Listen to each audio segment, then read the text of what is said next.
Hello students, आज हम लोग सीखने वाले हैं सिंटैक्स। जैसा कि आप देख पा रहे हो, ये सारे के सारे सेंटेंसेस 2020 के एग्जाम्स में पूछे जा चुके हैं।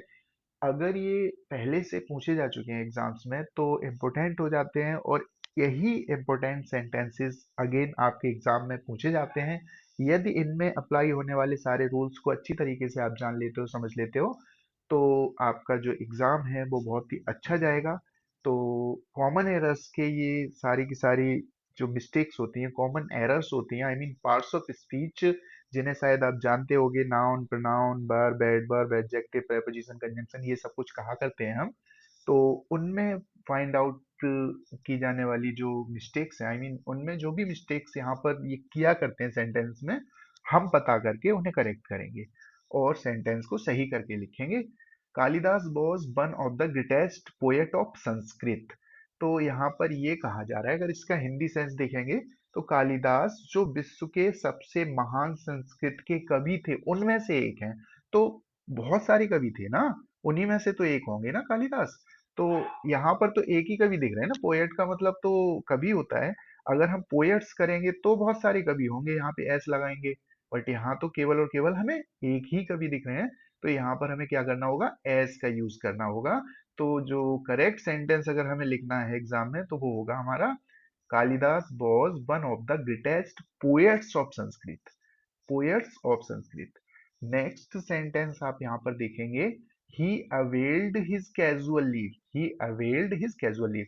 तो जो अवेल्ड वर्ड होता है, इसके साथ में हमें रिफ्लेक्सिव प्रोनाउन का यूज करना होता है। अवेल्ड के साथ रिफ्लेक्सिव प्रोनाउन का यूज करना होता है।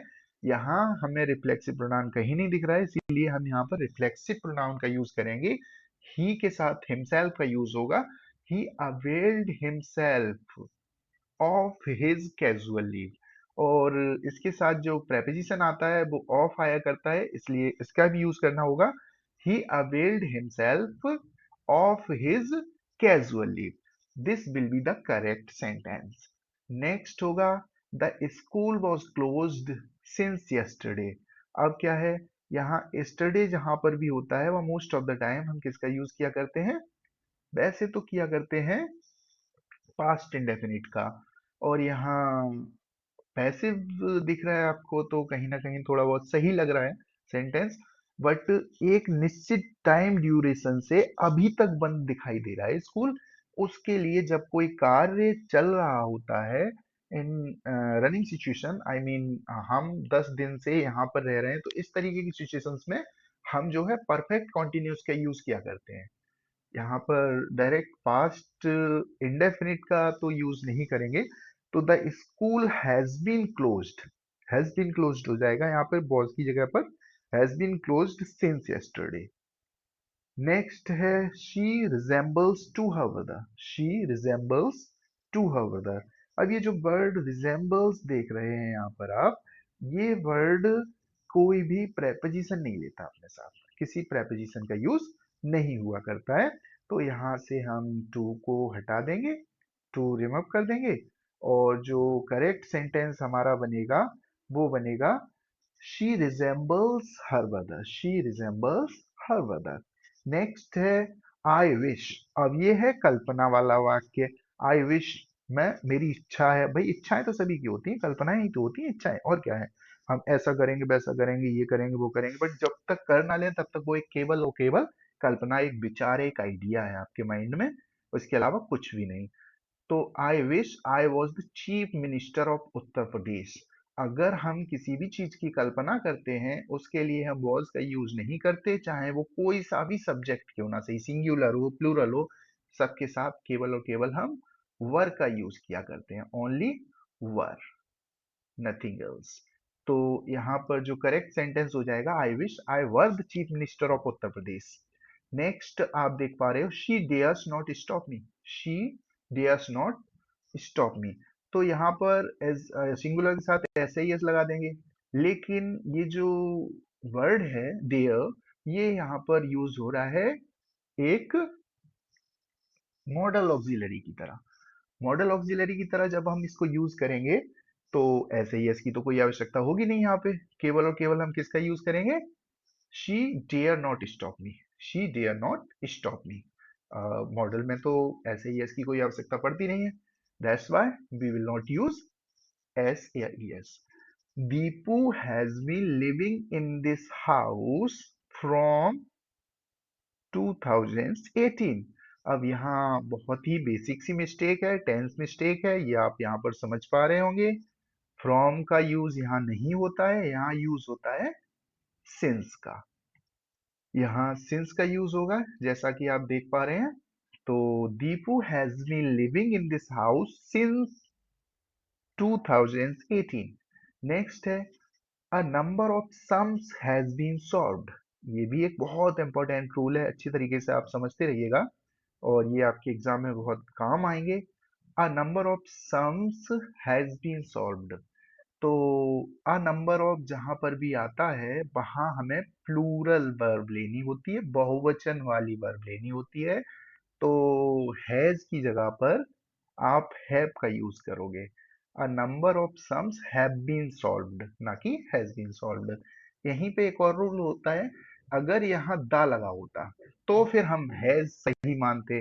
The number of sums has been solved. यहाँ ए लगा हुआ है जैसा कि आप देख पा रहे हो। जब ए आ जाए, ए नंबर ऑफ सम्स या फिर ए नंबर ऑफ के साथ आप प्लूरल का यूज करते हैं, द नंबर ऑफ के साथ सिंगुलर का यूज करते हैं। नेक्स्ट सेंटेंस जो है, my sympathies are always with the poor. तो सिंपैथी, सिंपैथी जो है वो एक अनकाउंटेबल एब्स्ट्रैक्ट नाउन है। Abstract noun most of the time uncountable ही हुआ करते हैं, अनकाउंटेबल ही होते हैं। और अनकाउंटेबल को भाई हम प्लूरल और सिंगुलर ये कैसे मान सकते हैं, नहीं मान सकते ना। तो the gentry of this town, gentry कौन हुआ करते हैं, जो सभ्य माने जाने वाले लोग होते हैं, बहुत ही ज्यादा आदर सत्कार पाने वाले जो लोग होते हैं, सज्जन लोग जिन्हें कहा जाता है, उनको हम जेंट्री कहा करते हैं। तो gentry of this town is not invited. तो सज्जन लोग भाई बहुत सारे हो गए ना यहाँ पे, तो एक तो है नहीं। तो सिंगुलर का यूज कैसे कर सकते हैं, अब जेंट्री तो बहुत सारे लोग हो गए, तो यहाँ पर आप जो है इज की जगह पर आर का यूज करेंगे। इसकी जगह पर आर का यूज होगा। Neither of those children, neither of those children had taken your pain. अब क्या है, इन लड़कों में से किसी ने भी आपका पेन नहीं लिया है ना। तो अब होता क्या है कि जितने भी लड़के हैं उनमें से किसी ने भी पेन नहीं लिया है, मतलब जीरो। जीरो ने भी पेन नहीं लिया है, किसी ने नहीं लिया है तो जीरो। अभी अगर हम सिंगुलर, सिंगुलर किसे कहते हैं, एक वचन किसे कहते हैं, जब एक होता है, एक होता है तो हम एक वचन कहते हैं। अब यहाँ तो एक से भी कम है ना, एक तक को भी हम एक वचन कहते हैं, यहाँ एक से भी कम है। तो यहाँ इस सिचुएशन में हम जो है वो क्या कहेंगे, हैज की जगह पर हैव। क्योंकि एक वचन माना है तो हैज की जगह पर हैव का यूज कर देंगे। And this way the correct sentence will be neither of those children have taken your pain. Next sentence आप यहाँ पर देख पा रहे हो, Mohan says that he is superior than me. अभी आपने एक एग्जाम दिया था तो जल्दी ही शायद इस तरीके का एक क्वेश्चन उसमें पूछा भी गया है। Mohan says that he is superior than मी। तो ये जो देन है इसकी जगह पर टू का यूज होगा, क्योंकि सुपीरियर के साथ जो है वो preposition या फिर कंपेयर करने के लिए टू का यूज हो जाया करता है। मोहन से यहाँ पर भी ये देख रहे हो, ये कंपैरेटिव डिग्री है और इस कंपैरेटिव के साथ आपको देन न लगाकर टू का यूज करना होता है। तो करेक्ट सेंटेंस बनेगा, Mohan says that he is superior to me, ना कि देन मी। इस तरीके से हम इस सेंटेंस को देख रहे हैं। नेक्स्ट सेंटेंस अपना आगे आ गया 13, either of the roads lead to station. Either, अब यहाँ देखेंगे आइदर मतलब आइदर का जो यूज होता है वो केवल केवल दो के लिए किया जाता है। जब दो चीजें होंगी तभी हम आइदर का यूज करेंगे, दो से अधिक होंगी तो वहां पर आइदर का यूज नहीं कर सकते। अभी क्या है कि टू रोड्स हैं, अब टू रोड्स में से ये कहा गया कि या तो ये वाला या फिर ये वाला, इन दोनों में से एक रोड जो है वो स्टेशन की तरफ जाता है, मतलब जाता तो एक ही है तो सिंगुलर ही। तो फिर हमें क्या यूज करना है, सिंगुलर के साथ एक वचनकर्ता के साथ हमें एस या यस लगाना होता है प्रेजेंट इंडेफिनिट टेंस में। और यहाँ पर भी हम किसका यूज कर लेंगे, एस या यस का यूज कर लेंगे। तो करेक्ट सेंटेंस होगा either of the roads leads to station, leads to station. ये वाला सेंटेंस जो होगा हमारा करेक्ट हो जाएगा। नेक्स्ट है cattles are grazing in the field. Cattles are grazing in the field. तो कैटल्स ये जो वर्ड है, जिस तरीके से हमने अभी एक एक्सरसाइज में ये डिस्कस भी किया है, आप चाहें तो उस एक्सरसाइज को भी देख सकते हैं। तो उसमें हमें बताया है कि कैटल जो है या शीप जो है, इनका प्लूरल नहीं बनता। ये सिंगुलर और प्लूरल, आई मीन ये प्लूरल ही काउंट किए जाते हैं, ये प्लूरल में सेम रहते हैं। अगर इनको साथ में प्लूरल वर्ब लगा दी जाए तो ये प्लूरल हो जाते हैं, सिंगुलर वर्ब लगा दी जाए तो सिंगुलर हो जाते हैं। मोस्ट ऑफ द टाइम इसको तो हम प्लूरल ही माना करते हैं, और इसके साथ आप एस नहीं लगा सकते हो। कैटल को हम प्लूरल मान लेते हैं। तो cattle are grazing in the field.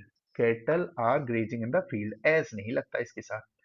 I have received your letter yesterday. अब यहाँ पर आप देख पा रहे हो कि यस्टरडे लिखा हुआ है। अब कॉमनली जिस भी सेंटेंस में यस्टरडे वर्ड आ जाया करता है, वहां अगर हमें यूज करना होता है कोई टेंस, तो हम वहाँ डायरेक्ट पास्ट इंडेफिनिट टेंस का यूज किया करते हैं। पास्ट इंडेफिनिट टेंस, यस्टरडे हमें इंडिकेट करता है पास्ट इंडेफिनिट टेंस की तरफ।